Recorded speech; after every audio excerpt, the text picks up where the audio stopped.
Okay, mga langga, andito tayo ulit. Nagbabalik tayo dito sa ating taniman ng mga box na ito. Ayan, nakita nyo ba? Ready na po yung ating mga box. Dahil magtatanim tayo dyan ng mga, ayan ang ating itatanim. Upland kangkong or Chinese kangkong ang tawag nila dyan. So ngayon, itatanim natin yan dyan dito sa mga box na ito na ready na nating itatanim. Ay, nagsubok tayo magtanim dito sa aking mga box na ito. Dahil yung aking unang naitanim dito ng mga kangkong na yung galing sa palengke, nilipat ko po sila ng pwesto dahil hindi po maganda ang kanilang tubo dito. Hindi nila gusto dahil gawa ng parang gusto nila yung matubig talaga. Kaya ngayon nilipat ko doon sa ibang pwesto nila. Ayan, tingnan natin at nabuhay na sila doon. Ayan po, dyan ko po nilipat yung ating mga kangkong na galing doon sa box. Inilipat ko sila. So ngayon, ayan, malalaki na sila. Oh, nabuhay na sila. Yan, from steam po yan. Galing sa tangkay, galing sa palengke ito. Hindi yan para galing sa seeds. So itong ating mga itatanim ngayon from seeds. Kaya subukan nating itanim dito sa aking mga box. Okay, ayan na po yung ating mga seeds ng ating kangkong. So hindi gaano sa talaga pala kadami. 90 pesos po ang bili ko dito. Ito po siya na variety ng kangkong. Ayan o, Condor quality seeds. Ay sana mabubuhay siya. Kasi minsan yung ating nabibiling mga seeds, hindi talaga nabubuhay, nasasayang lang yung ibang mga seeds na mga gulay. So ayan, itatanim na natin dyan. Okay, ayan ang aking ginawa. Ayan, nagbutas tayo dyan sa mga butas na yan. Ayan, hindi na masyado natin na ano yung ating camera. Okay, ayan po yung ating pagtataniman. Ayan, naglagay na po ako ng mga butas. So, bali, ito po yung ating ilalagay sa mga butas na yan. Ayan. Okay, sana ito lahat ay mabubuhay. So, bali, sa isang paso, sa isang box na ito, ang nailagay natin ay 8 lahat na mga seeds. Ayan, lahat yan, mga butas na yan, lalagyan natin yan. Okay, at tatapusin natin hanggang dulo. Ayan, sana sa sunod na araw, update tayo dito kung sila ay mabubuhay. Ayan. Okay, ayan, tatapusin na natin at magbabalik tayo sa susunod na araw kung sila ay buhay na. After a few days later. Ayan, mag-update tayo ulit mga langga dito sa aking mga naitanim na mga Chinese kangkong. So nakaraang araw nagtanim tayo. Ito na po ang ating mga Chinese kangkong. Napakaganda po ng seeds na ating nabili dahil lahat po ay buhay. Ayan, oh, lahat po sila ay buhay. Wow! Napakagandang seeds ang ating nabili. Nung nakaraan, nakapag-vlog tayo doon sa ating unang mga Chinese kangkong. So hindi lahat po yun ay nabuhay. Kaya ngayon, bumili ako ng ibang variety ng mga, or ano yung tawag nito, yung mga naka-sealed talaga, naka-balot talaga, hindi yung tingi-tingi lang. Dahil pag tingi-tingi pala na nasisira yung mga seeds, na-expired siya, kaya hindi siya nabubuhay. So ito ngayon, napakaganda po yung ating nabili. Lahat po sila ay buhay. Wow, nakita nyo yan? Oh, ayan oh. Yan, ang dami nila. Ang dami nating Chinese kangkong. So, napaka-bless natin dahil sila po ay buhay. Ayan, tuwang-tuwa sila dahil naulanan sila. Lagi silang nauulanan. Kaya, ayan, ang ganda ng kanilang mga tubo. Punta tayo doon sa kabila. Yung ating unang naitanim. Nung nakaraan na nakailang harvest na tayo ng mga Chinese kangkong. Napakalago na rin po nila ngayon. Tara, pupunta tayo doon. Okay, dito tayo. Doon yun sa dulo yung aking mga Chinese kangkong. I-update natin sila ngayon dahil sila po ay napakalago na. Pwedeng-pwede na ulit. Pang-apat na harvest ko na po kung ito ay harvestin natin ngayon. Ayan, sa sunod na araw, update. Ngayon tayo mag-harvest or bukas. Tingnan ko lang kung ano ang aking maisahog dito or mag-adobo tayo ng Chinese kangkong. Wow, look at that. Grabe, nakailang harvest na tayo dito mga langga. Ayan no, nakita nyo yung aking mga Chinese kangkong dyan. Napakalago nila, no? Napakalago, oh. Ayan, nakailang putol na tayo. Nakailang harvest na tayo dyan. Nakita nyo yan.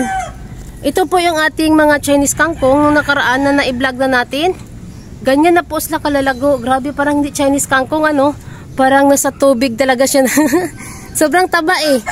Ang taba, oh. Ang ganda po ng kanyang mga tangkay. Yan po ay napakalambot pa. Grabe, napakaganda ng ating Chinese kangkong. Ayan, ang ganda po na sa kagandahan po talaga sa Chinese kangkong, yung pag pinutol mo siya, lalo po dumadami. Ayan, lalong dumadami ang kanyang mga tangkay. So, ang pagputol ng Chinese kangkong sa ilalim lang. Ayan, oh. Ayan, magkakaroon po siya ng mga anak. Ay, napakaganda. Napakataas po kasi ng pwesto, kaya hindi gano'n natin siya ma-video yung pinakataas niya, ganyan, oh. Ayan, yung cellphone na lang natin ang titingin.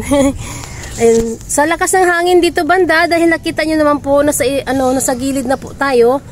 Ayan yung ating mga Chinese kangkong, dumapa na banda rito lang. So dito kasi banda, ayan, oh. Grabe ang lago ng Chinese kangkong ko, oh. Ayan, napakaganda po ng kanyang tubo. Ayan, tingnan nyo naman dyan. Ayan, dito banda wala po kasing harang. Kaya yung ating Chinese kangkong dumapa.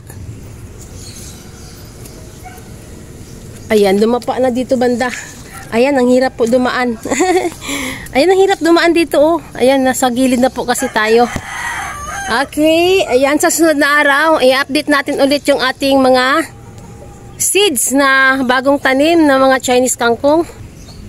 Okay, dito na tayo ulit. Ito po ang ating i-update sa sunod na araw. Hala na, lalagyan yata ng tubig yung aking saglit lang. Yung ating camera. Ayan, linisin muna natin. Okay, ayan na. Okay, hindi na siya malabo. May tubig pala kasi umulan kagabi. Kaya siguro natamaan ng tubig doon sa ating Chinese kangkong sa kabila. Ayan, i-update natin sa sunod na araw itong ating mga Chinese kangkong na nakatanim dito sa aking mga box. Okay, dahil napakaganda po ng panahon, umulan kagabi, kaya ang ating mga tanim dyan, napakakinis na mga dahon. Napakaganda po ng ating mga katabing mga talong. Ayan, nakailang harvest na tayo sa ating mga talong, pero grabe ang pamumulaklak. Napakaganda ang ating mga talong dyan.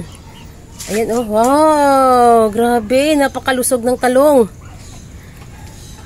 Okay, ayan, magbabalik tayo sa sunod na araw. I-update natin yung ating mga Chinese kangkong. Bad puns later. Okay, ayan, at hindi lang po yung ating Chinese kangkong ang ating i-update today. Yung ating ding mga kangkong na galing sa palengke. Yung mga tangkay. Ayan po, oh, nabuhay na po sila. Ang tataba nila, oh. Ayan, isilingit ko lang po yan sila sa taniman ng aking mga kalabasa at saka mga pipino. So, ito, tumaba sila dito, oh, ang ganda. Dapat talaga nasa tubig sila. Pero, nag-try tayo magtanim dito sa mga lupa. Ayan, napakaganda po ng tubo nila dahil lagi po sila ang nauulanan. Kaya, gumapang na siya hanggang doon sa dulo. Ayan, o diba, kahit papaano, nakapag-tanim tayo ng mga kangkong, kahit nandito lang sa mga gilid-gilid lang ng ating mga tanim. Yan, dahil napaka-bless natin, dahil napakaganda po ng tubo ng ating mga pananim ngayon, dahil lagi nauulanan. Okay, ayan. Sunod na araw, balik tayo. I-update natin yung ating Chinese kangkong kung sila ay malalago na. At dito, ayan, mag-harvest tayo. Pipitasin na po natin ito dahil masyado na siyang gumagapang. Okay, bye! Balik tayo sa sunod na araw. 2,000 years. Okay, good morning! Ayan, to this video, mag-update tayo ulit sa ating mga Chinese kangkong na nakatanim dito sa mga box na ito. Ayan, look at that. Ang lalaki na po nila. Nung nakarang araw, nag-update tayo sa kanila. Subali, kakatubo lang nila. Ngayon, ganito na po sila kalalaki. Ayan. Kakadilig lang natin, kaya natumba yung iba. So, napakaganda na po ng kanilang tubo. So, hindi talaga totaling malalago dahil bagong-bago pa lang po sila tumubo. Ayan pa lang sila, oh. Ayan yung kanilang mga dahon. Ayan. Yung ating mga seeds ng ating mga Chinese kangkong na nabili, maganda po ang kanilang quality ng ating nabili na mga seeds dahil lahat po ay nabuhay. Ayan sila ang ating mga Chinese kangkong dyan. Ay natumba na po yung iba dahil nagdilig na ako. Ayan, napakaganda. Ito, oh, napakaganda, oh. Hindi ko pa dito masyadong nadiligan. So, ayan, andito na ang ating mga Chinese kangkong. Nakakatuwa dahil nabuhay na po sila. Hindi pa talaga masyado silang malagong-malago dahil, ayan, kakatubo lang. Hindi naman gaanong malalago kasi wala pa pong mga panibagong mga usbong sa kanilang katulad nito. Ayan, katulad niyan, ayan, oh, magkakaroon po sila ng mga anak-anak. Ayan, mag-uusbong sila ulit ng panibagong mga tangkay. So, ito, ayan, single pa lang, wala pa po masyadong mga anak. Nasunod na araw, ayan, i-update natin ulit sila dito kung mamimitas na tayo. Kung malalago na sila at madaming-madami na po sila. Ayan. Okay. Ayan, sa sunod na araw, babalik tayo dito kung tayo ay mamimitas na ng ating mga Chinese kangkong na nakatanim dito sa aking mga box na ito. Okay. At tayo ay magdidilig pa dito sa ating mga naitanim na mga gulay. At mamimitas tayo ng talong dahil magluluto tayo ngayon ng ating uulamin sa pananghalian. Okay. Thank you sa inyong lahat. Sa walang sawang panunood sa aking mga vlog. Please subscribe my channel, Inday Names Rooftop Garden. Bye!